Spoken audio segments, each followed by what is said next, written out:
25 30 વર્ષથી જે બંધારો માટે અમે વાટ જોઈને બેઠા હતા એ બંધારણનું કામ અત્યારે પૂર જોશમાં ચાલી રહ્યું છે, પણ આમાં કાંઈક ને કાંઈક ખોટું રંધાઈ રહ્યું છે. તમને મીડિયાના માધ્યમથી તમને દેખાય છે તડ્યું, એ પણ અત્યારે તડ્યું પણ દેખાય છે, કારણ કે આ રેતી વાપરવામાં નથી આવી, કપસી વાપરવામાં આવી છે અને ગુણવત્તા વગરની બધી પાવડર વાપરવામાં આવ્યો છે.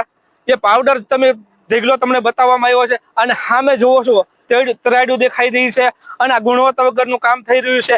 સાહેબ આપણી સાથે છે પણ સાહેબ આપણને જવાબ દેતા નથી, કારણ કે સાહેબને એમ લાગે છે કે તળિયારું દેખાતું નથી. સાહેબ એમ કે છે પવન આવ્યો, પવનની તરાડ્યું પડી ગઈ છે, પણ હું તમને એમ કહું છું આ બંધારામાં એટલું બધું પૂર પાણી આવવાનું છે કે 12 થી 13 ગામોને ફાયદો થવાનો છે, પણ આ ગામને ફાયદો થશે નહીં, કારણ કે મોત આવશે. કારણ કે એટલું બધું પાણી આવશે, પૂર આવ્યું હોય તો સરતનપર, ખંડેરા, ગોરખી, દેવલી, તરેસરા આવા અનેક ગામોને ફાયદો થવાનું, બધા નુકસાન થવાનું છે.